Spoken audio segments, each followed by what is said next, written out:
Hello friends, Assalamu alaikum. Welcome back our channel Metrics and Tips.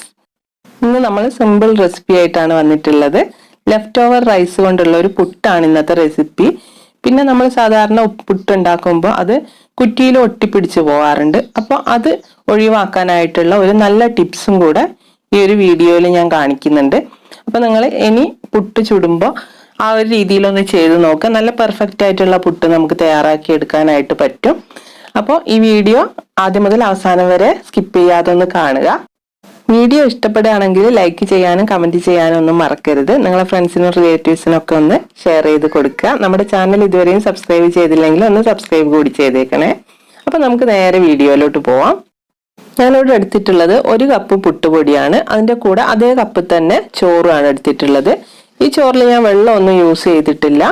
അതായത് നമ്മൾ തലേ ദിവസം ബാക്കിയായ ചോറ് അങ്ങനെ തന്നെ ഫ്രിഡ്ജിൽ വെച്ചിട്ടുള്ള ചോറ് അതേപടി എടുത്തതാണ്. അപ്പോൾ ഇതിലേക്ക് മിക്സ് ചെയ്ത് കൊടുത്തിട്ട് നമുക്ക് ആവശ്യത്തിനുള്ള ഉപ്പും കൂടെ ചേർത്തിട്ട് നല്ലപോലെ മിക്സ് ചെയ്തെടുക്കണം. ഒന്നുകിൽ സ്പൂൺ വെച്ച് മിക്സ് ചെയ്യുക, അല്ലെങ്കിൽ നമ്മളെ കൈ കൊണ്ട് തന്നെ മിക്സ് ചെയ്തെടുത്താൽ മതി.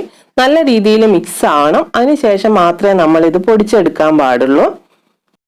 1 കപ്പ് അരിപ്പൊടി എടുക്കുകയാണെങ്കിൽ അതിൽ നമുക്ക് 1.5 കപ്പ് വരെ ചോറ് ചേർത്ത് കൊടുക്കാനായിട്ട് പറ്റും.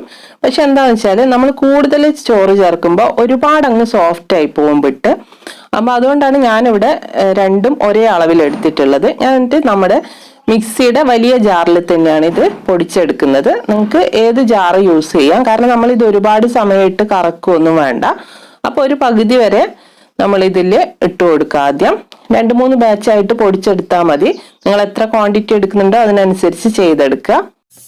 ഇത് പൊടിച്ചെടുക്കുമ്പോൾ നമ്മൾ പ്രത്യേകം ശ്രദ്ധിക്കേണ്ടത് എന്താണെന്ന് വെച്ചാൽ ഇത് പൾസ് മോഡിൽ ഒന്ന് കറക്കി എടുക്കുകയേ ചെയ്യാവുള്ളൂ. ഒരുപാട് അങ്ങിട്ട് കറക്കരുത്. ഞാൻ ഈ കാണിക്കുന്ന പോലെ തന്നെ 2-3 പ്രാവശ്യം പൾസ് മോഡിൽ കറക്കി എടുത്താൽ മതി. ഇപ്പൊ ഇതാ നമ്മുടെ അരിയും ചോറും കൂടെ പൊടിച്ചെടുത്തിട്ട് കണ്ടില്ലേ, നല്ല അടിപൊളിയായിട്ട് പൊടിഞ്ഞു വന്നിട്ടുണ്ട്. ഒട്ടിപ്പിടിക്കുന്നൊന്നുമില്ല. ഈ ഒരു പരുവത്തിലായിരിക്കണം നമ്മുടെ പൊടി. പൊടിക്കുമ്പോൾ നിങ്ങൾ ശ്രദ്ധിക്കേണ്ടത് 1-2 സെക്കൻഡ് മാത്രമേ നിങ്ങൾ പൾസ് മോഡിൽ കറക്കാൻ പാടുള്ളൂ. ഒരുപാട് കറക്കി കഴിഞ്ഞാൽ ഇത് കട്ട പിടിച്ചു പോകും. ഇങ്ങനെ ഉതിർന്നു വീഴുന്ന രീതിയിൽ നമുക്ക് കിട്ടില്ല. അതുകൊണ്ടാണ് അത് പ്രത്യേകം ശ്രദ്ധിക്കാൻ പറയുന്നത്. അപ്പൊ നിങ്ങൾ ഇതേപോലെ തന്നെ ചെയ്യാട്ടോ. ഇനി ഇത് പുട്ടിന് പാകമാണോ എന്ന് അറിയാൻ വേണ്ടിക്കൊണ്ട് നമ്മൾ ഇങ്ങനെ ഒന്ന് കയ്യിൽ ഒന്നിങ്ങനെ അമർത്തി പിടിക്കുക. അപ്പൊ പൊട്ടിപ്പോകുന്നില്ല എന്നുണ്ടെങ്കിൽ അത് കറക്റ്റ് പാവാണ്. അതായത് ഇത് നമ്മളിങ്ങനെ ഉരുട്ടി പിടിക്കുമ്പോൾ അത് പൊട്ടിപ്പോകുന്നുണ്ടെങ്കിൽ നിങ്ങൾ അതിൽ കുറച്ച് വെള്ളം കുടഞ്ഞിട്ട് ഒന്ന് മിക്സ് ചെയ്തെടുത്താൽ മതി. ഇത് നമ്മൾ സാധാരണ പൊട്ടിച്ചുടുന്ന പോലെ തന്നെ അടിഭാഗത്ത് കുറച്ച് തേങ്ങ ഇട്ട് കൊടുക്കുക. അതിന്റെ മുകളിൽ ഈ ഒരു പൊടി ഇട്ട് കൊടുക്കുക. വീണ്ടും തേങ്ങ ഇട്ട് കൊടുക്കുക. അതിന്റെ മുകളിൽ വീണ്ടും പൊടി ഇട്ട് കൊടുക്കുക. അതേ ഒരു പ്രൊസീജിയറിൽ അങ്ങനെ ചെയ്തെടുത്താൽ മതി. ഒരു 3-4 സ്പൂണിൽ ഇടുമ്പോഴത്തേക്കിലും ഒരു കഷ്ണം പുട്ട് അതിൽ റെഡി ആവും കേട്ടോ.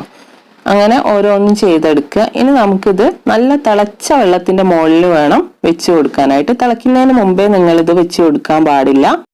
ഇനി ഒരു 5 മിനിറ്റ് നേരം നമ്മൾ ഇത് ആവി കയറ്റിയെടുക്കണം. ഇതുപോലെ മുകളിലൂടെ ആവി വരുന്ന സമയത്തൊന്ന് മൂടി വെക്കുന്നത് നന്നായിരിക്കും. 5 മിനിറ്റ് കൊണ്ട് നമ്മളെ പുട്ട് റെഡിയായി കിട്ടും. അപ്പൊ പുട്ട് നമ്മൾ സാധാരണ ഇതിന്റെ മുകളിൽ നിന്ന് എടുത്തിട്ട് ഇതുപോലെ പ്ലേറ്റിലേക്ക് ഇങ്ങനെ കുത്തിയെടുക്കുകയാണ് ചെയ്യുക. അപ്പോൾ ചിലരുടേതൊക്കെ ഇങ്ങനെ കുത്തിയെടുക്കുന്ന സമയത്ത് പൊട്ടിപ്പോവും, അല്ലെങ്കിൽ കുറ്റിയിൽ കുറേയൊക്കെ ഒട്ടിപ്പിടിച്ച് കിടക്കും. അങ്ങനത്തെ പ്രശ്നങ്ങളൊക്കെ ഉണ്ടാവാറുണ്ട്. അപ്പൊ അങ്ങനെ ആവാണ്ടിരിക്കാൻ നമ്മളിപ്പോൾ ഇത് കുത്തുന്നതിന്റെ മുമ്പേ ഒരു കാര്യം ചെയ്തെടുത്തിട്ടുണ്ട്. അതാണ് നമ്മൾ ഇന്നത്തെ വീഡിയോയിൽ കാര്യമായിട്ട് പറയാൻ ഉദ്ദേശിച്ചിട്ടുള്ള കാര്യം. അപ്പൊ അതെന്താണെന്ന് നമുക്കൊന്ന് കാണാം. ഇതാ, നമ്മളിത് കുറ്റി എടുത്തതിന് ശേഷം ചൂടോടുകൂടി തന്നെ ഒന്ന് ഇതിന്റെ മുകളിൽ വെള്ളം ഒഴിച്ചു കൊടുക്കുക. സാധാ വെള്ളം ഒഴിച്ചു കൊടുത്താൽ മതി. ചൂടുവെള്ളം ഒഴിക്കരുത്. പച്ചവെള്ളം ഇതുപോലെ ഒന്ന് ഒഴിച്ചു കൊടുത്താൽ മതി. ഇങ്ങനെ ഒഴിച്ചു കഴിഞ്ഞതിന് ശേഷം നമ്മൾ കുത്തിയെടുക്കുകയാണെങ്കിൽ നമുക്ക് നല്ല പെർഫെക്റ്റ് ആയിട്ടുള്ള പുട്ട് തയ്യാറാക്കി എടുക്കാൻ പറ്റും. അപ്പൊ ഇനി നിങ്ങൾ ഏത് തരത്തിലെ പുട്ട് ചുട്ടെടുക്കുകയാണെങ്കിലും കുറ്റിയിൽ ഒട്ടിപ്പോകുന്ന ഒരു പ്രശ്നമേ വരുന്നില്ല. അപ്പൊ എല്ലാവരും ഒന്ന് ട്രൈ ചെയ്ത് നോക്കുക. ചിലർക്കൊക്കെ അറിയാവുന്നതായിരിക്കും. അറിയാത്ത ആളുകൾക്ക് വേണ്ടിയാണ് ഈ ടിപ്സ് ഒന്ന് പറഞ്ഞത്. വീട്ടിൽ ബാക്കി വന്ന ചോറ് കൊണ്ടുള്ള കുറേ റെസിപ്പീസ് നമ്മൾ മുമ്പെല്ലാം ചെയ്തിട്ടുണ്ട്. അതിന്റെ ഒക്കെ ലിങ്ക് ഞാൻ ഡിസ്ക്രിപ്ഷൻ ബോക്സിൽ കൊടുക്കാം. അപ്പോൾ കാണാത്ത വീഡിയോസ് ഒക്കെ ഒന്നെടുത്ത് കാണുക, എന്നിട്ട് അഭിപ്രായങ്ങളൊക്കെ അറിയിക്കുക. അപ്പൊ നമ്മുടെ വീഡിയോ ഇഷ്ടമായിട്ടുണ്ടെങ്കിൽ ലൈക്ക് ചെയ്യാനും കമന്റ് ചെയ്യാനും ഷെയർ ചെയ്യാനും ഒന്നും മറക്കരുത്. നമ്മുടെ ചാനൽ ഒന്ന് സബ്സ്ക്രൈബ് ചെയ്ത് ആ ബെല്ലൈക്കൺ കൂടി ഒന്ന് എനേബിൾ ചെയ്ത് വെക്കണേ. അപ്പോൾ ഇനി അടുത്ത ഒരു വീഡിയോയിൽ കാണുന്നവരെ എല്ലാവർക്കും നല്ല ഒരു ദിനം ആശംസിക്കുന്നു. ടാറ്റാ, ബൈ, അസ്സലാമു അലൈക്കും.